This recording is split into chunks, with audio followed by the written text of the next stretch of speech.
జన సైనికులు మరొకసారి ఆలోచించుకోండి. బాబు కోసమే పవన్ పనిచేస్తున్నాడు. సజ్జల అత్యంత దయనీయ స్థితిలో పవన్ ఉన్నారని, చంద్రబాబు పడేసే సీట్లు తీసుకునే స్థితికి పవన్ దిగజారిపోయారని సజ్జల మండిపడ్డారు. పొలిటికల్ పార్టీ నడిపే లక్షణాలు పవన్ కు లేవని దుయ్యబట్టారు.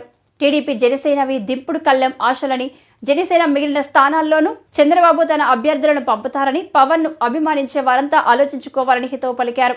175 స్థానాల్లో నిలబెట్టేందుకు టీడీపీకి అభ్యర్థులే లేరని ఎద్దేవా చేశారు.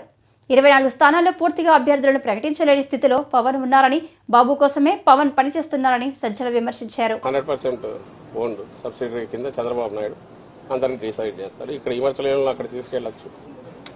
అది ఇంకా ఆలోచించుకోవాల్సింది ఈయన మీద హోప్ పెట్టుకుని పవన్ కళ్యాణ్ మీద ఇన్నాళ్ళు కలలు గంటూ వచ్చిన వాళ్ళు ఎవరన్నా ఉంటే వాళ్ళు ఆలోచించుకోవాలి. వాళ్ళ పరిస్థితి ఏంది, వాళ్ళ ఆఖరికి ఏమి ఇది అవుతుంది అనేది వాళ్ళు ఆలోచించుకోవాలా.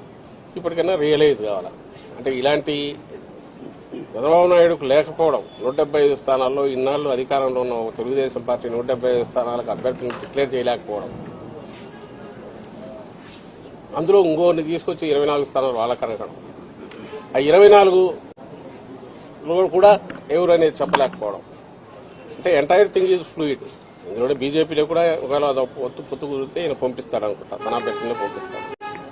సో మాస్టర్ ప్లానింగ్ ఆయన చేస్తాడు. దాని నుంచి దీని నుంచి అనేది ఆయన బీజేపీ గురించి చంద్రబాబు మాట్లాడలేదు సార్, కానీ పవన్ కళ్యాణ్ మాత్రం బీజేపీ ఆశీస్సులతో సీట్లు ప్రకటిస్తున్నాం అంటున్నారు. ఏం మాట్లాడాలి? ఆయన పోయి కలిసి వచ్చాడు కదా, కలిసి వచ్చాడు. ఆ తర్వాత ఫీలింగ్స్ వస్తున్నాయి. పవన్ కళ్యాణ్ అన్నదాన్ని వీళ్ళు ఎవరు డినై చేయట్లే.